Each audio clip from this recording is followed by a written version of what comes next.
Hello, listeners, and welcome to the Downright Upright Show. I am your host, Philip Anthony. I'm so excited that you have chosen to join us today, and I hope you are all fantabulous. This podcast is the place to go to hear out loud and proud what Minnesotans are thinking to themselves.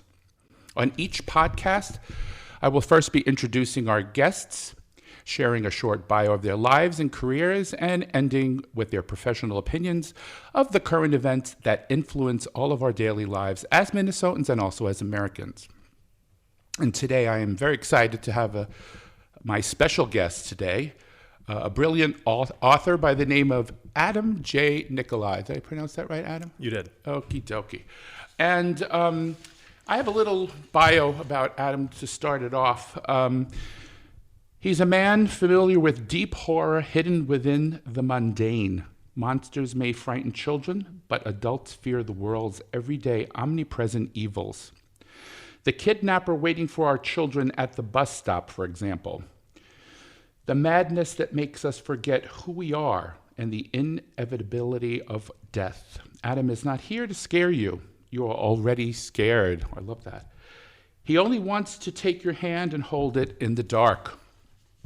So welcome, Adam. How are you today? I am good. I'm so happy to have you. Thank you for having me on. Thank you. I did a deep dive on your work, and it just sounds so fantastic. And I really can't wait to hear what you have to say about these books. I have a list of them here. Maybe let's just start with your early career and what motivated you to be an author. So when did you decide or realize you had a gift for the written word? And can you remember the first story, poem, or writing of any kind that you created? Well, I've always been really creative. My mom really pushed me towards writing, or she was the one who always told me that I was really good at writing, but it wasn't like my first choice as a creative avenue. But looking back at my childhood now, I can see that there were a lot of things that pointed at it. Like if you asked the first thing I wrote, probably the first thing that I can remember writing is in fourth or fifth grade. I wrote like a choose your own adventure book on notebook paper. So it wasn't even just like a regular book. It was complicated. Like it was branching and you had to go different directions and make choices and stuff like that. And as far as like reading, it been pretty obvious to the people around me which direction I was going, because I was walking around with Stephen King's Tommyknockers in fourth grade. The book is like, thick as my head.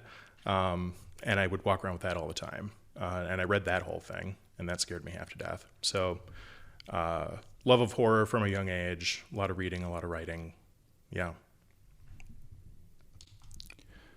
Awesome. So I would like to go through some of the books that you wrote, and maybe you can give us like a brief synopsis of what they're about. And sure, you don't have to don't tell the ending, because we want our people out there to buy the book and to be fascinated and surprised. So yeah.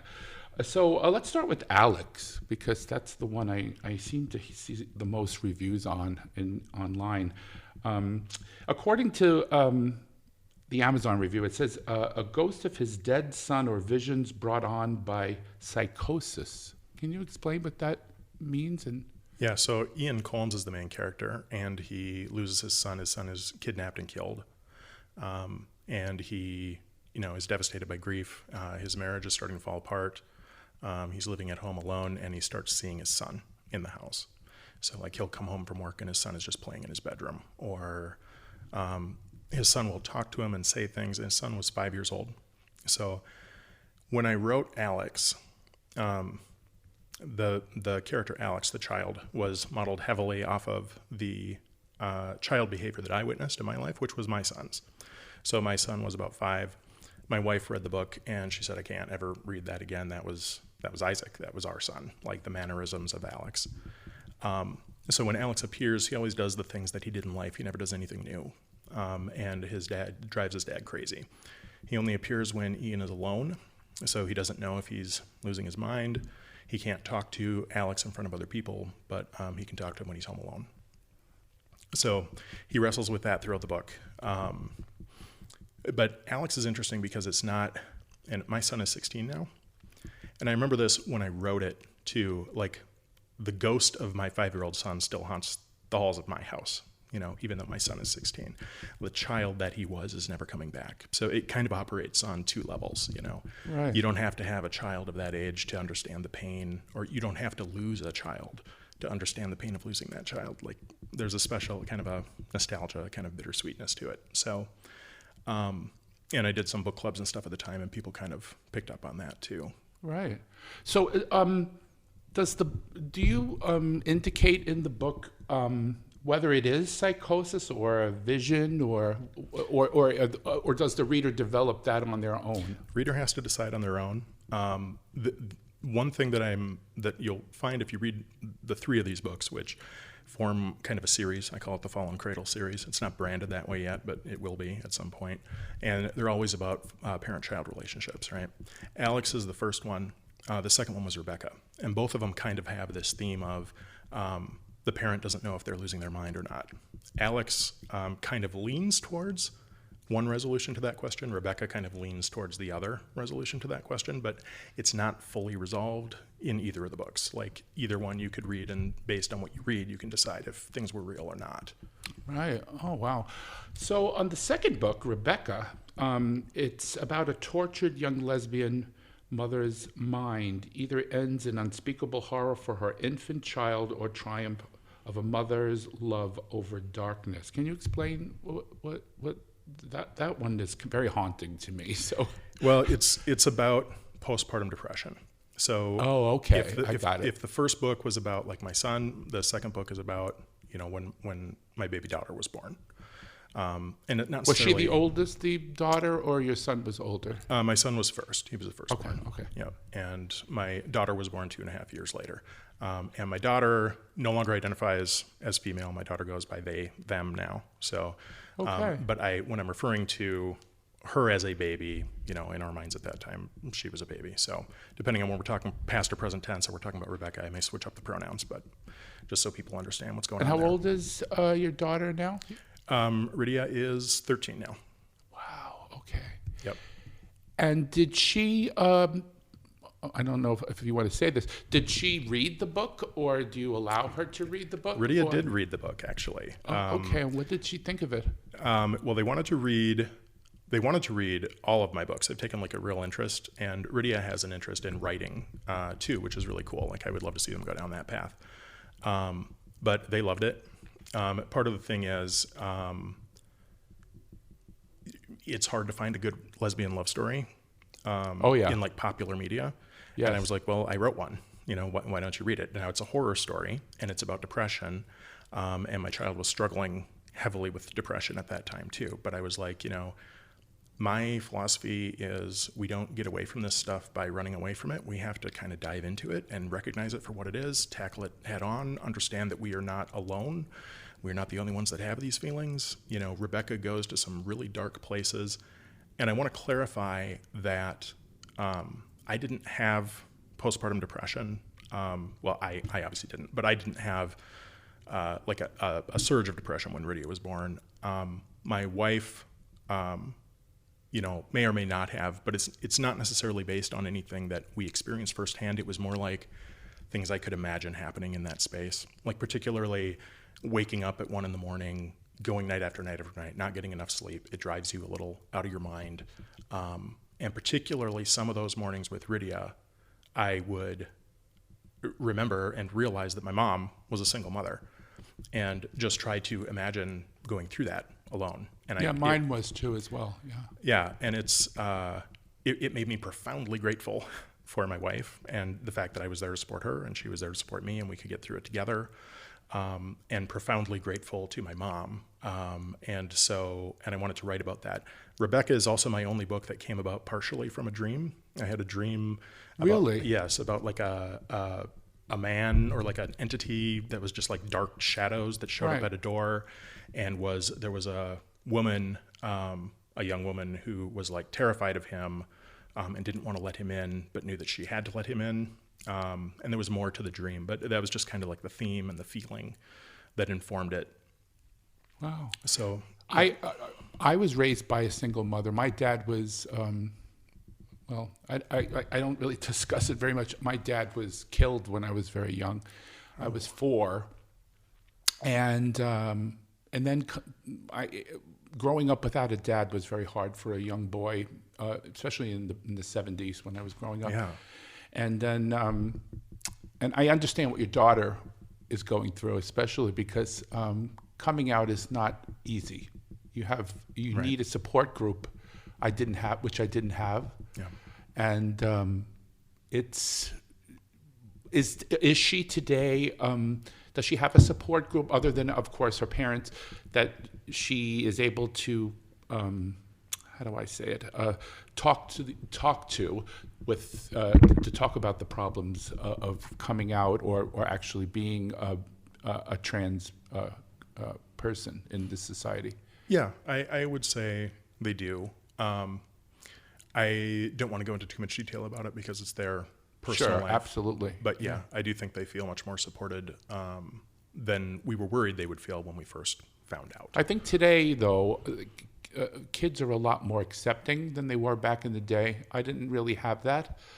So Yeah, like I have a little anecdote about that. My son was talking about there's kids in his class that talk all the time and it drives him nuts. And there's 2 kids that he can't stand. And they were like arguing and talking while he was trying to work. And one of them threw like gay as a slur at the other one. And then the other one was like, said something about it. And then the first kid was like, no, I'm just kidding. If you were gay, I'd support you.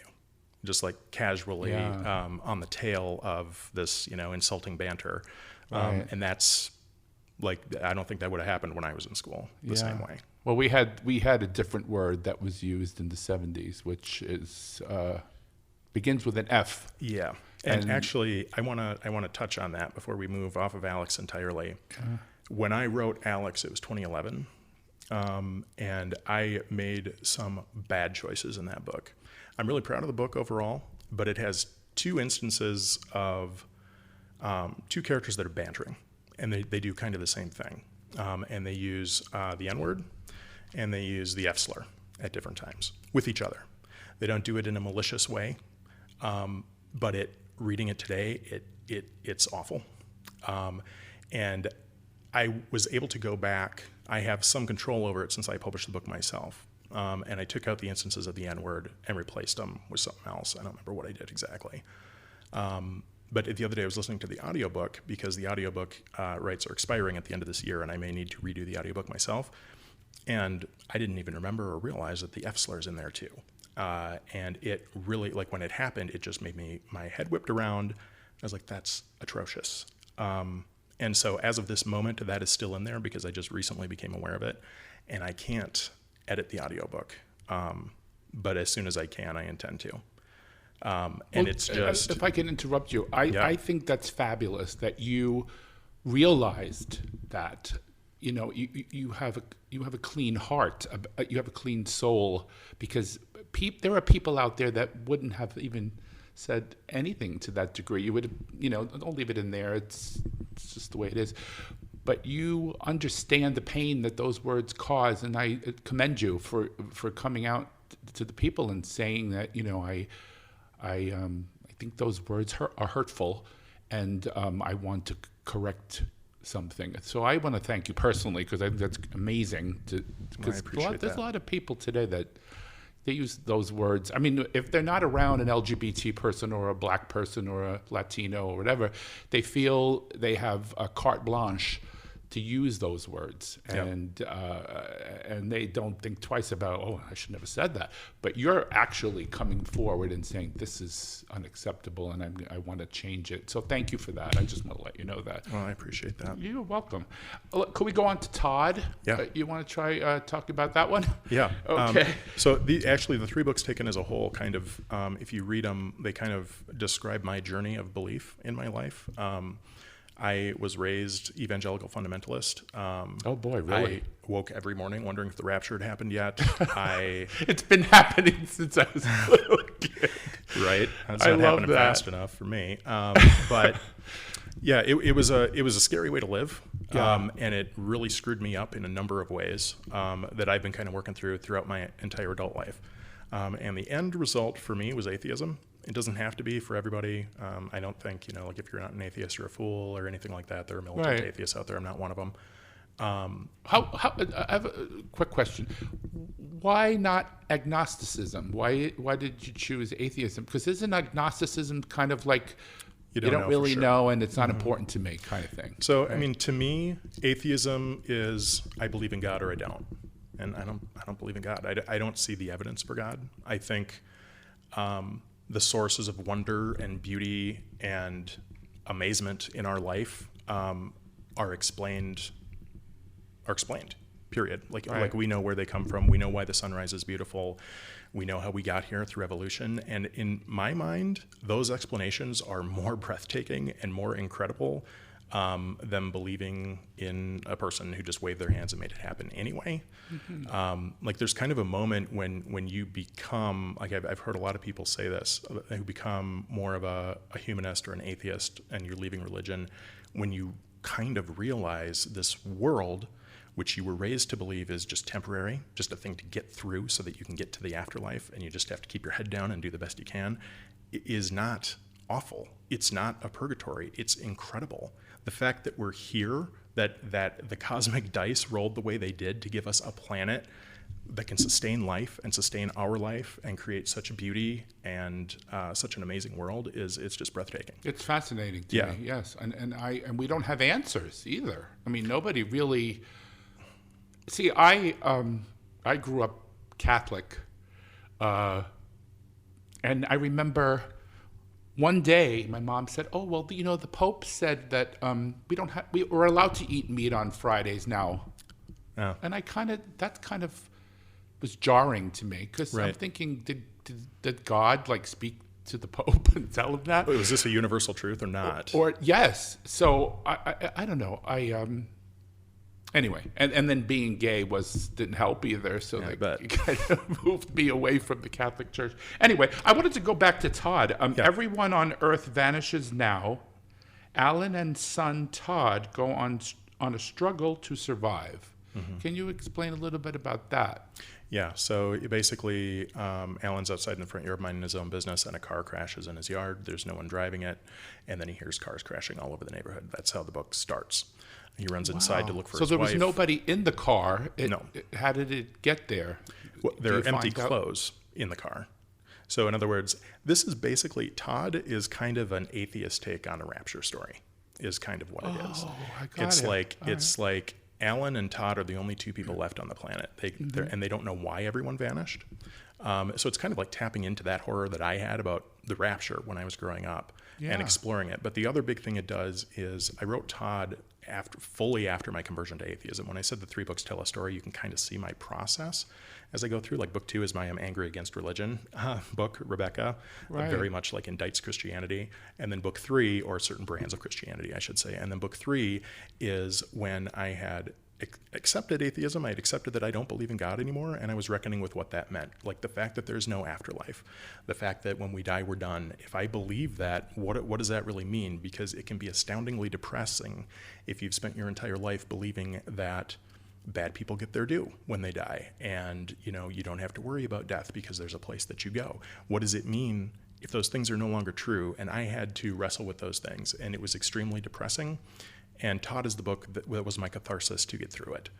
And the reason is because when these 2 people are the only people left on Earth, they become aware that there's like some other entity out there that did this, that has some malicious plan for the world. And they don't know exactly what it is, but there's basically this blue star that's drawing closer to the Earth, and they can see it at night.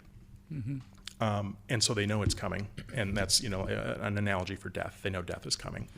And how do you handle that? What do you do with that? The main character is another theme of my Fallen Cradle books is the main characters are usually struggling with some kind of mental illness. Alan is extremely depressed, and he has chronic depression, and he has bouts of it that he works through. And to have chronic depression and be in this situation is, really bumps it to the next level. But ultimately, he realizes that he still has to care for his son, no matter what else is going on, even if they're the only 2 people on the earth. If that's his meaning for his life, then that's what it is. And through the course of things, they find that there is still meaning in life. The meaning is in the small moments, like all the small moments. Right. Like when they take a break and go swimming, when he pretends to do trick-or-treating at Target because it's Halloween, and even if it's just us two, we're going to do it. When things get really bad, they find an RV that has like a solar power, so they're able to like watch movies and stuff, and they just crank it up, and it's a post-apocalyptic novel, but it's very different from your typical PA type novel in that the characters are normal. They're trying to find meaning in life. They're not preppers. They don't have crops laid in. Survival is not really the problem. Wanting to survive is the problem. Right. And so it's kind of a different take on it, which reviewers have liked too. And religion, when you brought that up, I find that fascinating because if you look at the news today, and I'm sure you do. I do. There is a party. It will remain nameless. While you're talking, let maybe. people figure it out. That wants to go and become a theocracy, make the United States a theocracy, basically. Mm-hmm. Women don't have the right to do what they want with their own body. Certain people can't marry. You have to be able to pray your own prayer, regardless about other religions that are around you. Right. This is what you. What is your opinion of that? That must be irritating to you because it's mortally terrifying to me. I don't want to live in the country that they want to create. Yeah, I could see that. Yeah, because your books are basically talking about freedom, about your own choices in life, and our country's becoming based on a book rather than on personal freedoms. Mm-hmm. So the party of personal freedom is not the party of personal freedom, is it? Not even based on the book entirely, based on the book selectively, based on, like you were saying about the Pope, based on whatever is, Donald Trump happens to say that week is right. The Bible says a lot of different things, a lot of which are contradictory, and they're picking and choosing the pieces that they want to see. But yeah, it does. I don't think that truly that's the country America is. I think those people are in the minority that are trying to convert this country into a theocracy. And I feel like there is a point where people who normally live their lives and do their own business and don't follow the news and, don't care so much, like those people, their day-to-day existences are about to bump up against the reality of what this movement is trying to accomplish in this country. Mm-hmm. And at that point, I think we're going to see kind of a massive pushback. Now, whether that's going to be good for the country, I don't know. Like what kind of form that pushback takes, I don't know. Like if you shut down democracy, you shut down like the outlet for that sort of pushback is supposed to be the ballot box. That's how this country is made. So when they go and they specifically try to jam that valve, right, then that pressure is just going to build. And it's going to explode one way or another. And I don't know what it's going to look like, but I don't think most people in this country want to live in the country they want to make either. Well, I personally, I feel we have to also recognize there are religions like certain parts of the Lutheran religion and Presbyterian and Episcopalian, I love to pronounce that word, where they marry gays, they welcome gays, they love the LGBT community, they believe in Jesus Christ and, and the whole story of Christianity, but they don't, I guess I would call it Christianity without the toxicity. Yeah. What do you feel about that? I think that's great. Like I said, I think the most important thing to making a country like America work is that people stop telling other people what to do. Bingo. And what to believe. I don't even have a problem with people believing the way my grandmother did, this evangelical fundamentalism. I want to emphasize that was not my mom's religion, that was my grandma's. But either way, I don't have a problem with people believing that, as long as they don't try to make me live by their rules. That's the whole ballgame. Yeah, I actually had somebody tell me recently, and this didn't bother me really, Adam, because they said they were evangelical, and they said, I'm going to pray for you, but I don't wish any harm to you. I'm going to pray that whatever decisions you make in your life, are the right ones, and my belief is that it guides you to in the right direction, and that didn't bother me for some reason, because even though they were very Jesus doesn't want you to do this, whatever, but they did say they were praying that I would. Not in a. I guess what I'm saying is it seemed positive. Like, I don't hate you. You're going to go to hell. That kind of thing kind of would bother me. Mm-hmm. But it was like, whatever you choose to do, I hope it's the right thing for you. What do you think of that? That still bothers me. Oh, does it? It does, because I didn't ask your opinion. I don't need to know. Well, in that respect, I agree. Yes. I don't need to know that you're going to pray about me. I don't think you'd be telling me that unless you wanted me to think about what you're saying and try and interpret what it meant. Right. I had a day, and I have trouble being quiet now when people do things like that to me. And one of the things that really bothers me, I did this a few years ago before COVID. We were leaving the state fair, in the Minnesota State Fair, and I don't know, maybe some of your listeners were there that day, but there was a guy out on the corner with not a bullhorn, but a whole speaker set up, a massive speaker, so that he had a microphone, and he was basically proselytizing on the corner. Mm-hmm. Everybody could hear it. It was coming through loud and clear, and it was the kind of hateful proselytizing that we don't really need to hear. And frankly, even if it's not, I don't think you need to be doing it on the street corner. But the thing is, it was a public square, literally a public square. We were coming out of Minnesota State Fair, and I screamed, "God's not real," at the top of my lungs. My wife was not impressed, but I felt like I couldn't just sit there while somebody, that's dystopian, sitting on the corner. That's like something you'd see in a horror movie about a dystopian future, mm-hmm. with loudspeakers blaring about, you need to believe in God, you're going to hell, all of this. And as long as I still had freedom of speech, I intended to use it. Yeah, they do that.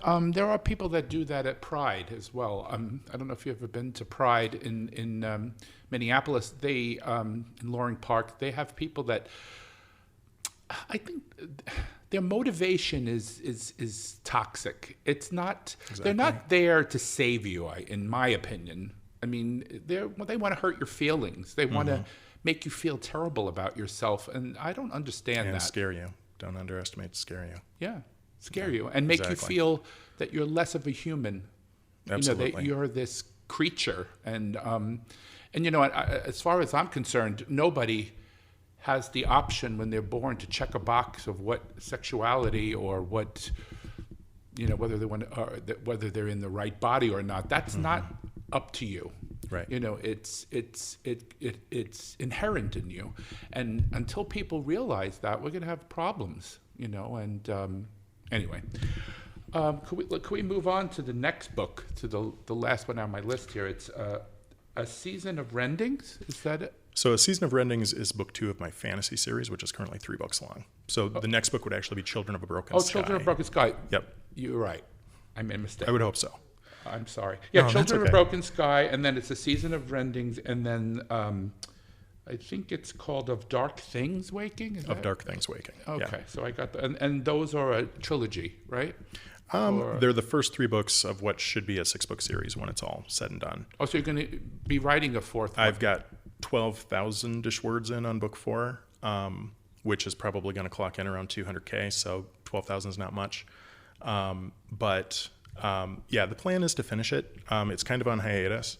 I mean, when George R. R. Martin finishes his next book, I'll feel some pressure to finish mine. So, okay.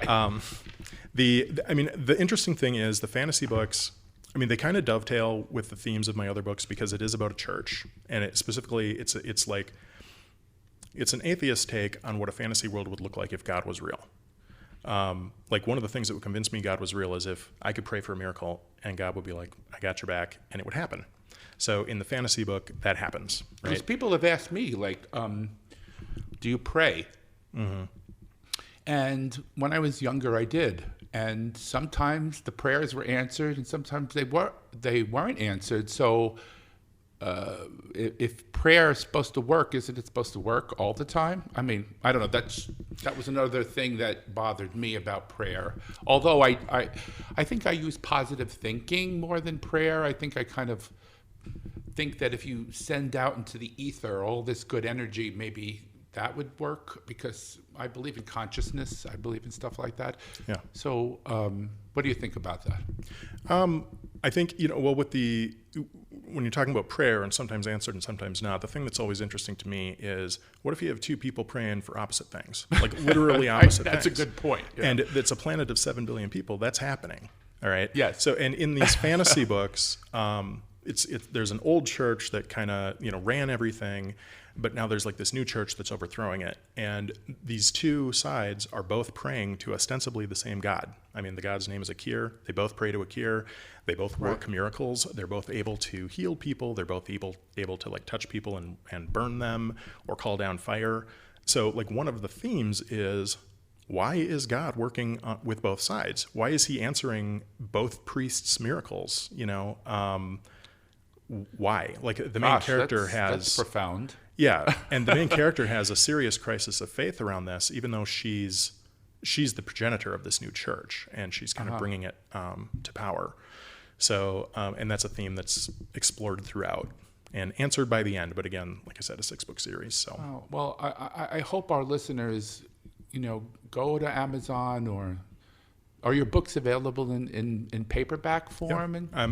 My books are all on Amazon. You can order them there, ebook or paperback. And then Alex is available in audiobook too. Audiobook, right? You said you may have the opportunity to reword some of it, right? Yeah, if I remember correctly, it was a 10-year license, and I know I did it at the end of 2012. So I believe it's coming up at the end of this year. In the next few months, I'm going to double check. But I started getting into recording audiobooks earlier this year on my own. I bought a lot of the equipment and stuff and started working on it, and then I got busy with other things. But that is the plan, to re-record Alex. Yeah, and I totally encourage our listeners to go on Amazon ASAP and look at your books, and especially the first one that got all the raves, A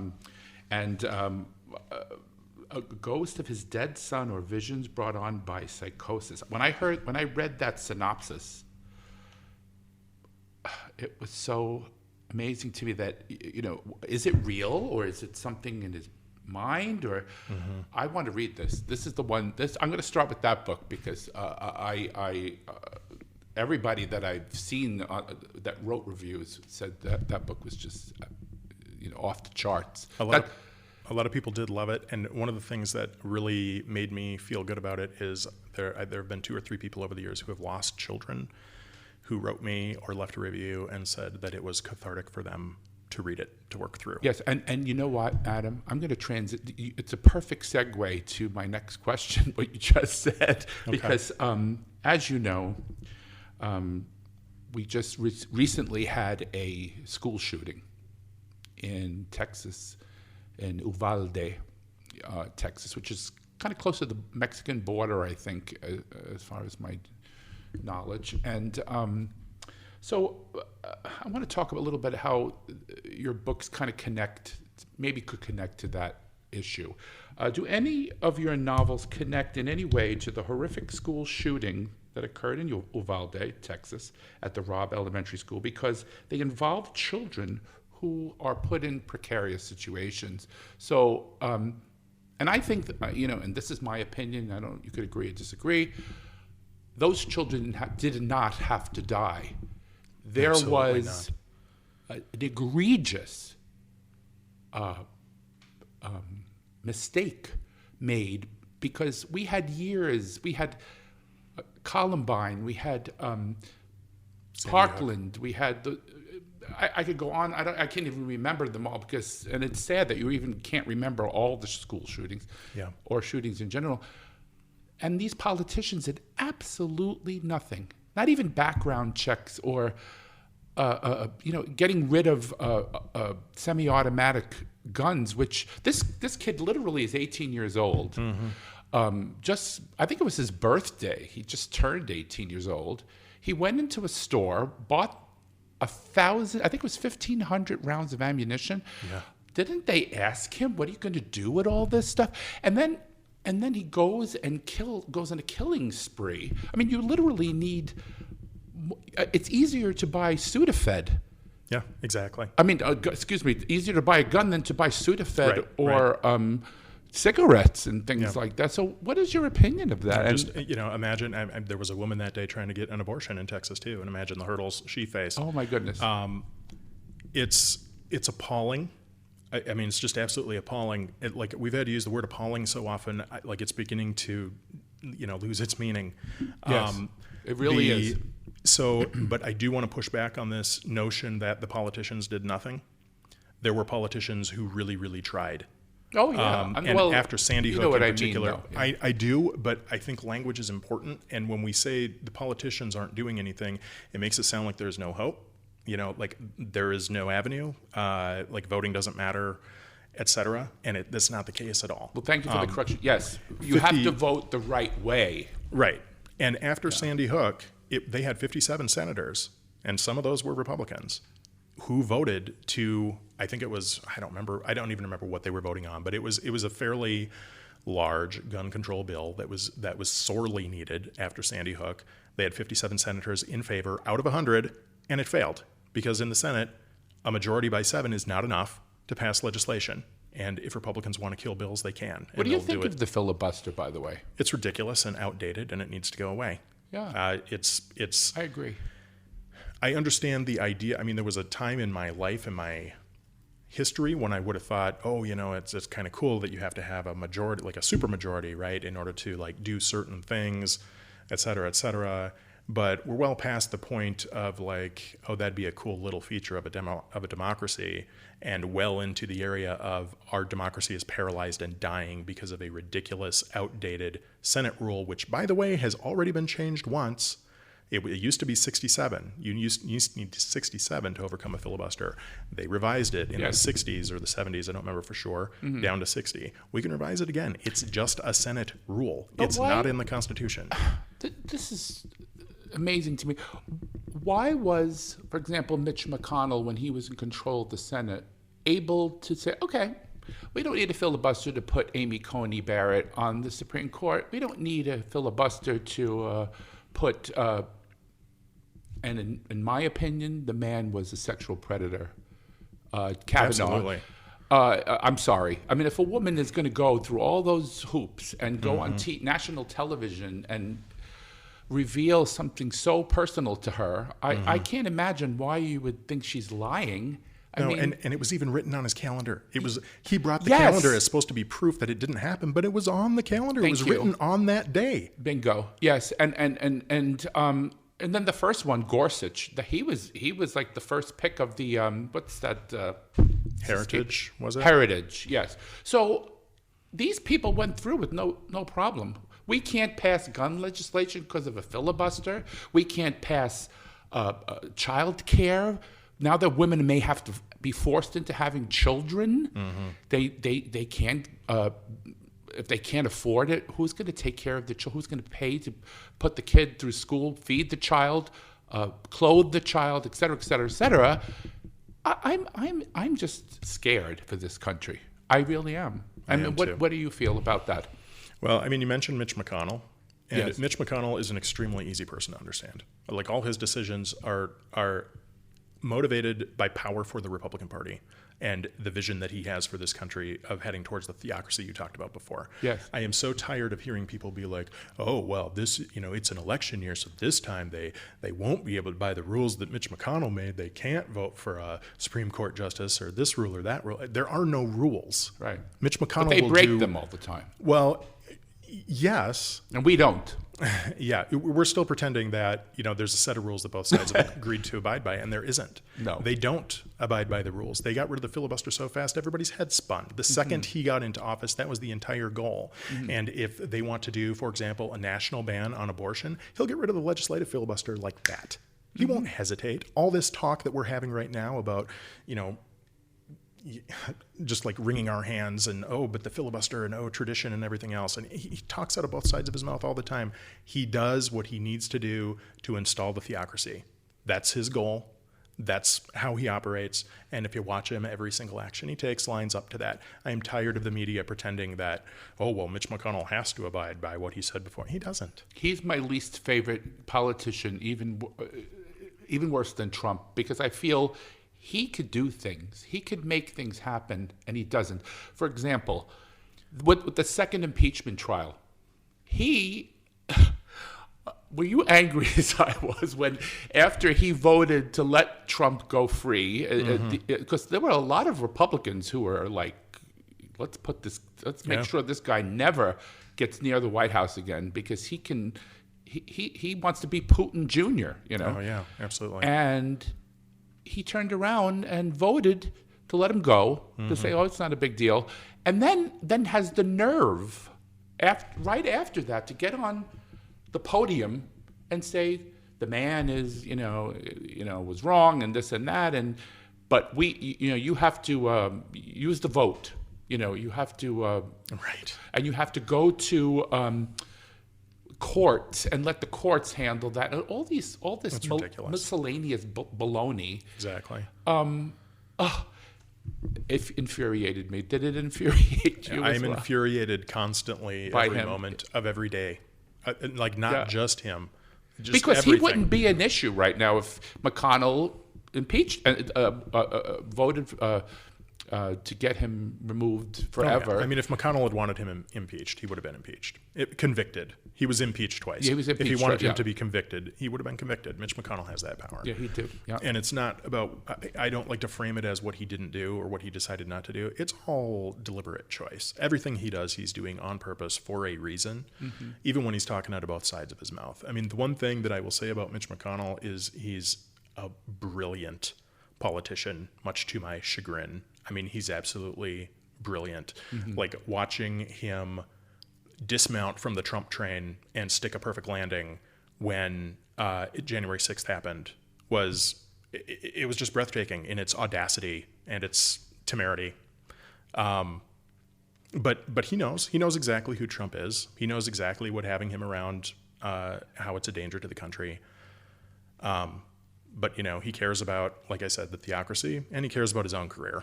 Yeah, and the scary thing is, if Trump does get the nomination again, which God forbid that happens, because that would really destroy this country and divide it even more, he would support him.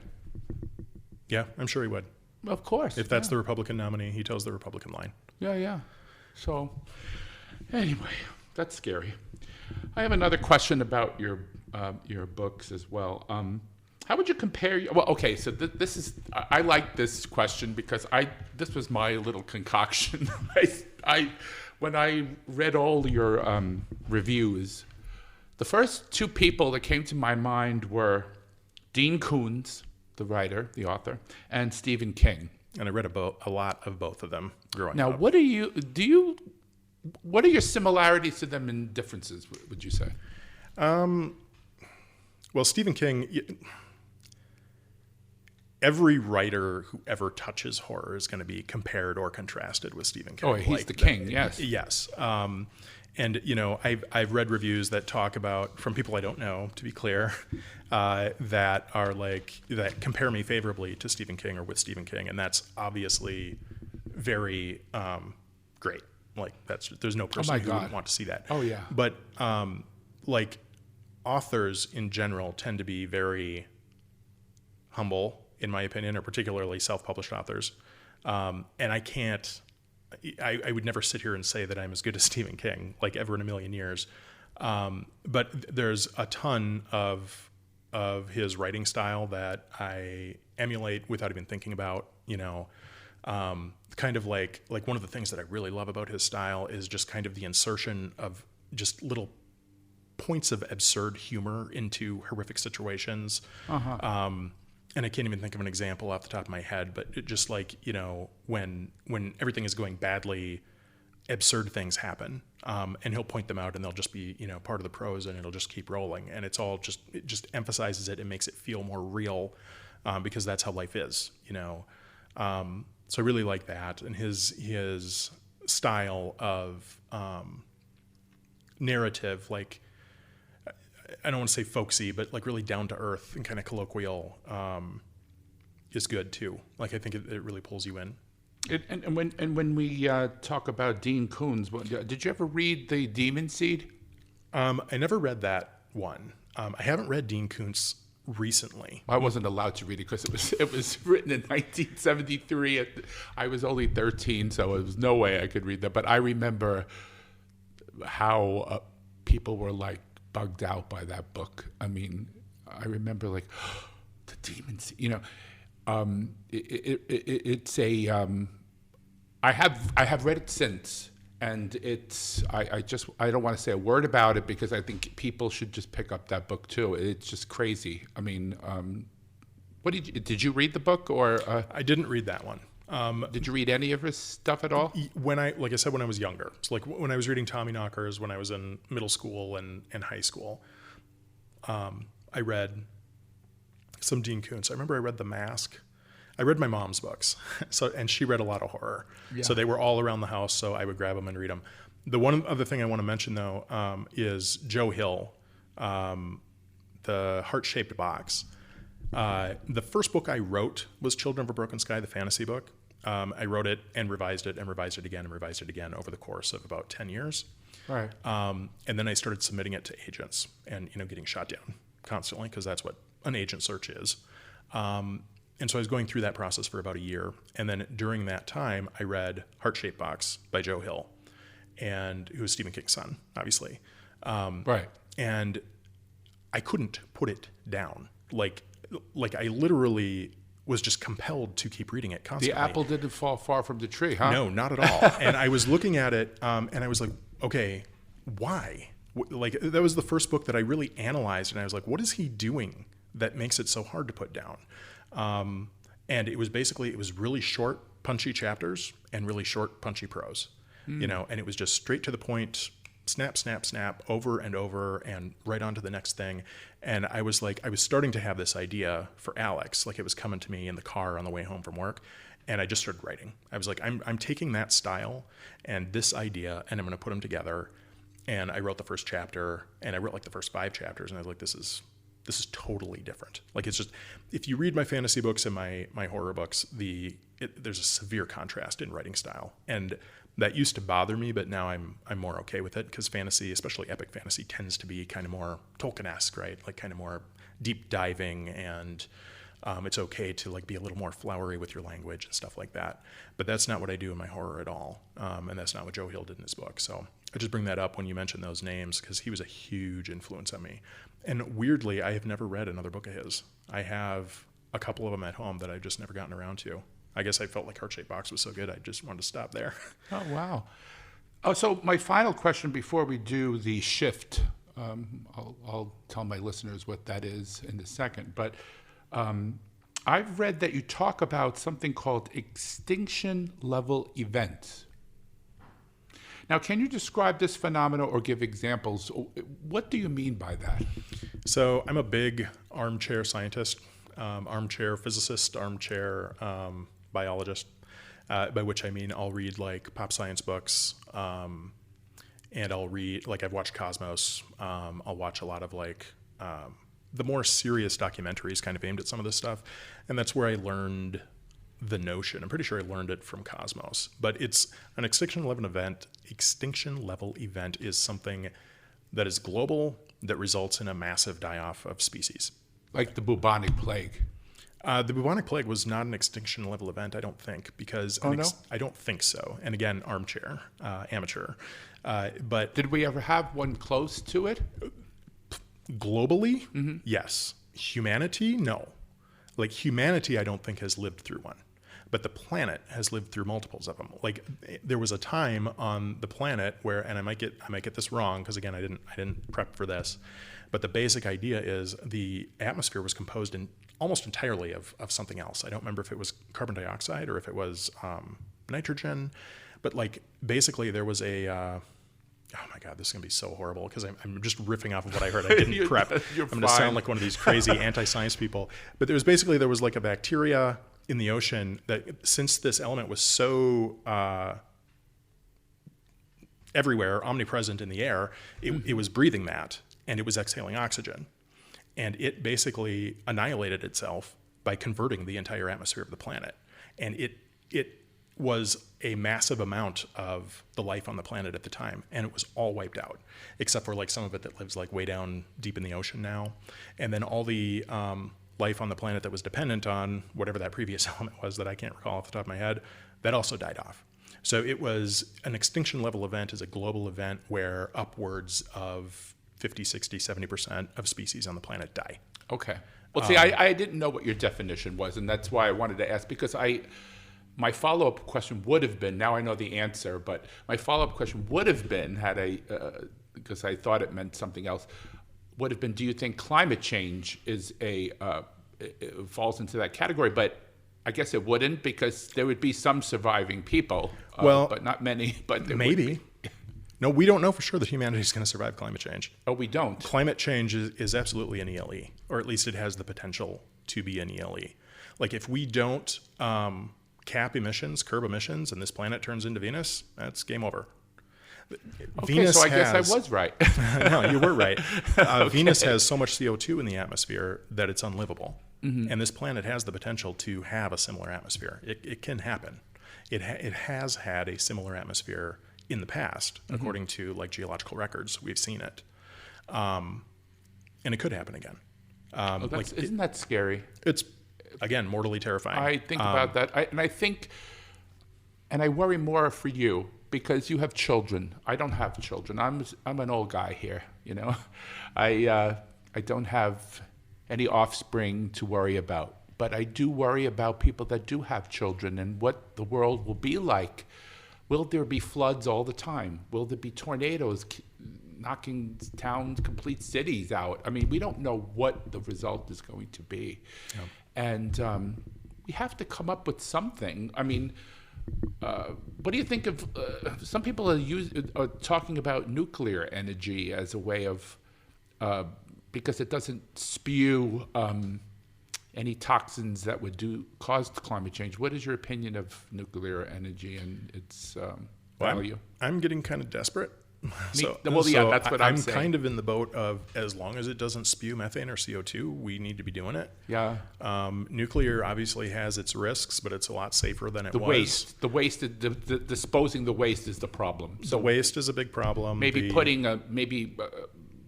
off an area where we just put that, waste, and I'm not this. I don't know either. But it's the one thing I will say is the human species got ourselves into this mess, and we can get ourselves out. Like we are very smart as a species. I see new ideas like every week or every other week, right? About like ways we can convert nuclear waste into an energy source, or ways we can, change the diet of cows so that they don't produce so much methane. There's like some kind of pink algae or something they found that reduced it by like 90%. Really? And and how much of this is just, it's the internet, right? How much of it is hearsay and how much of it is real? But I have to believe some of it is real. Like I believe we have the capacity to solve this problem. We just have to do it. Yeah. We have to put our minds to it, and we have to be serious about it, because right now, again, when it comes to this, there's one party. I hate to keep going back to that. That's just in denial, and all they say is drill, baby, drill, mm-hmm. And nothing's going to get done if we don't start putting our nose to the grindstone and say, you know what, this planet is worth. We need to save it. We need to do something. Yeah, and remember when I said that the everyday people who don't think about this stuff start getting smacked in the face by this stuff. Climate change is smacking people in the face. Oh, yeah. The floodings, the hurricanes. Oh, yeah. And a lot of it is happening in southern states. And a lot of these folks are waking up to the fact that, no, it's real. It's been real this whole time. And the threat is now on your doorstep. Yes. And there's a sector of the population in this country that, don't take things seriously until it is actually threatening them. And that sector is now being threatened. Yeah. So I had a friend of mine even said, climate change is going to affect Florida the most, which is the most ironic thing, because it's the most, it's the population of Florida tends to think that it's not important. Climate change is not an issue, and they're the ones that are going to suffer the most. So it's most of that peninsula is going to be underwater. Yeah. Well, now we've come to the part of the show I'd like to call the shift, where I shift the questioning away from your career and your books and a discussion of your opinions on current events. Okay, is that okay with you? Yeah, that'd be great. And we're running. Oh my God, I could talk to you forever. You're just so interesting. Thank you. This is going to be a long one, but normally I usually try to keep it at least to 45 minutes. We're almost at an hour, so a little less than an hour. But I'm just going to bring up a couple of issues really quick and have you get a quick answer to each. Maybe like the first thing that comes to your mind. Okay. Book banning. Now, you're an author, so what are your thoughts about this? I probably know the answer, but... Well, if I'm going to break the rule about a brief response, I'm going to do it on this one. Yeah. The one thing book banning is yet another appalling thing that we are seeing from the burgeoning theocratic movement in this country. Yep. But one thing I want to point out is that I just want to mention this because one thing that bothers me is when we see things happening on one side, but we don't acknowledge it happening on the other side. And this happens on the left too. In fact, I just saw an example of it the other day, and it's right after Uvalde, and it's nobody wants to hear this or think about this, but there's a book, and I don't remember who wrote it, but it's by Scholastic, and it's aimed at elementary school kids and middle school kids. And it's a horror story. It's YA horror about a kid who goes to the bathroom and a lockdown drill happens and all the doors get locked and she can't get back into her classroom. And then she finds out that it's not a drill, it's real. And there's somebody in the hallway and this kid is trapped in the hall. And somebody was like, "This is appalling, Scholastic. How dare you carry this book?" And I was like, of course they're writing horror about this. Of course kids are interested in horror about this. Yeah. This is their life. Yeah. That's what horror is for, is to work through the things that terrify you. I agree. I'm not angry about the existence of the book. I'm angry at the existence of the system that prompted the writing of the book. Like, that's what we need to correct. Mm-hmm. And I would hate to see that book taken off.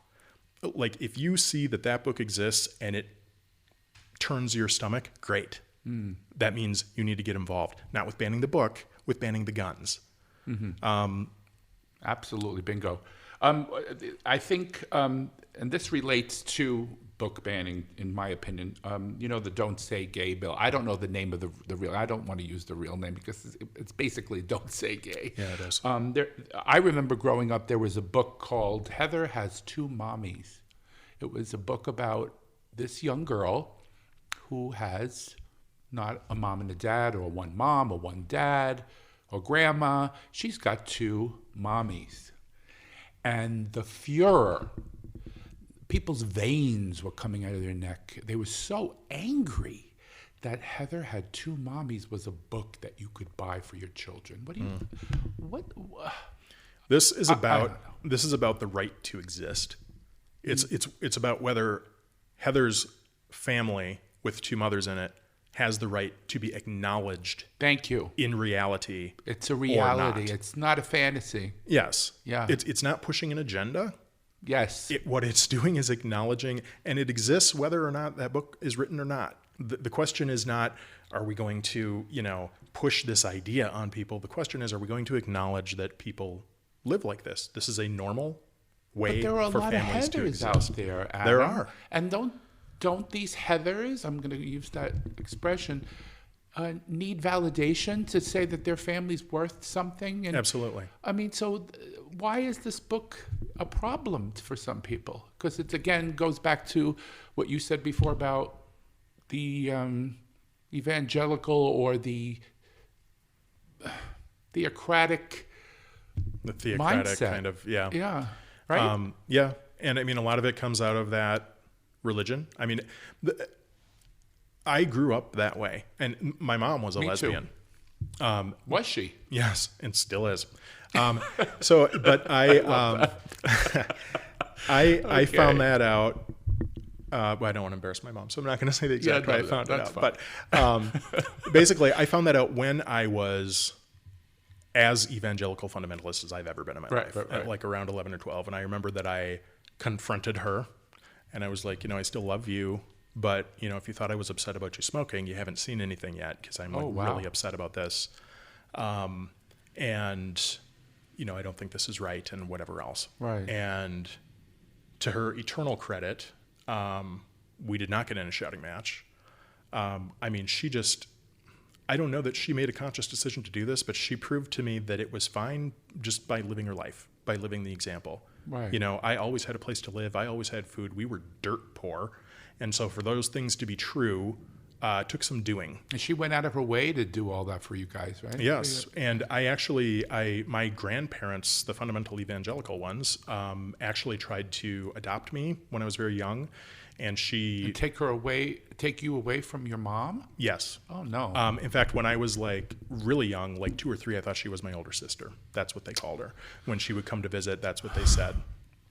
And there came a point where my mom couldn't stand it anymore, and she brought me home. My grandmother always told me, you know, and she allowed me to have a relationship with them. But growing up, my grandma always said, she took you away from us. And that's always the words that I want to say, but she didn't. She brought me home. This is very upsetting to me because anyway, I can go into my personal life myself and how I relate to that, but I just want to say God bless her. Yeah. You know. And the next issue I was going to bring up was abortion. And again, these seem to all have a common denominator, which is religion. You know, I mean, abortion, there's nothing in the Bible that says, you know, when the sperm meets the egg. They didn't even know about sperms and eggs. They didn't even know about monocellular organisms. It's actually, doesn't Genesis say something about life begins at the first breath? That's what I heard. That's what I've something heard. in the Bible. It's been a long time since I read the Bible. I'm not a biblical scholar or anything, but that's what I heard from someone that brought that up. And so, if it's biblical, maybe you should use that as the. But it gets back to my point. It's not biblical. It's not. Yeah. Because they don't really take their views from the Bible. They pick and choose. Oh, absolutely. You don't have to tell me that. No, I know. But the other thing is, too, that I like to avoid falling into the trap of debating what the Bible says. I don't give a damn what the Bible says.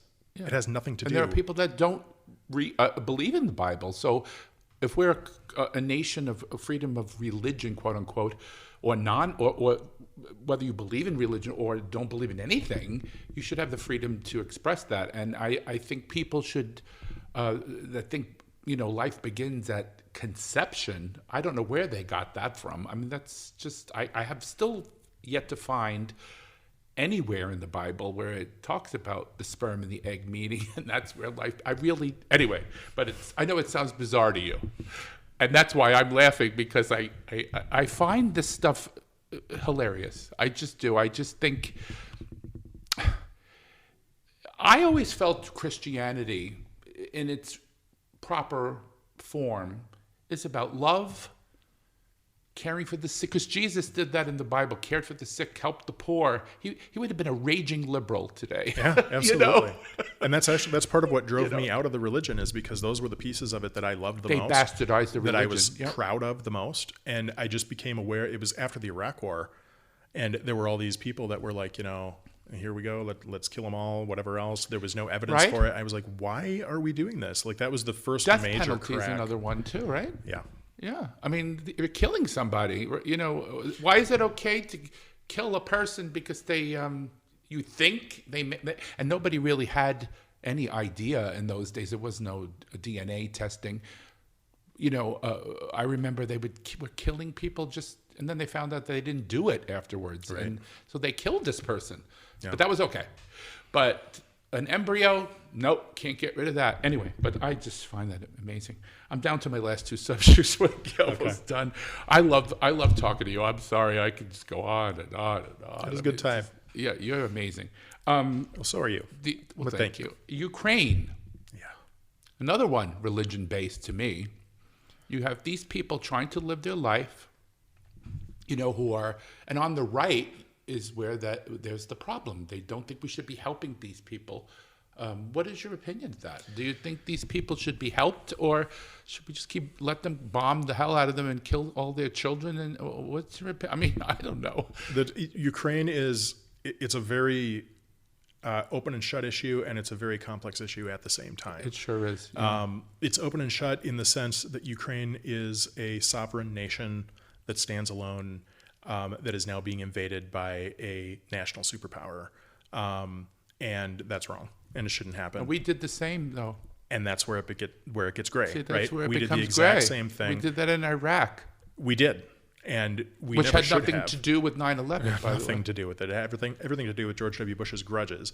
But So we can't talk, right? I guess we have to talk. No, see, No, I mean we can't be the we holier lose- than thou anymore because we did the same thing. So Yeah. it's sad. we lose our credibility. That's the point I'm making. Yeah. But that doesn't mean that we can't do anything or that we need to not do anything. No, we have to help the people. Absolutely. I'm not. It makes things much more difficult. Yes.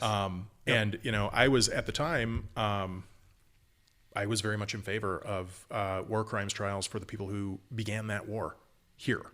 There was no reason why that shouldn't have been prosecuted under the same terms. It violated the terms of the law. It was based on a lie. It was acknowledged to have been based on a lie. And I still feel that way. And so for my part, I've always felt that way. I don't feel an internal dissonance about that. So for me personally, the invasion of Ukraine is abhorrent, and they deserve our help. Yes. And what's happening there is god awful. Yeah. I do just want to mention, I do think there's a lot more support for helping Ukraine on the right, though, than on some of these other issues. I think there's a lot more overlap there, and I don't know exactly why that is.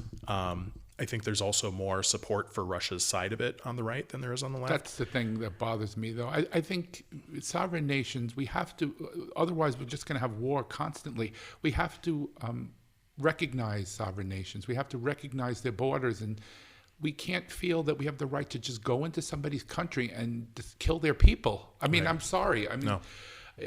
But anyway, we've been going really long, but I just want to thank you for coming, and I'm sure my listeners are fascinated by you. I mean, your books, your opinions, your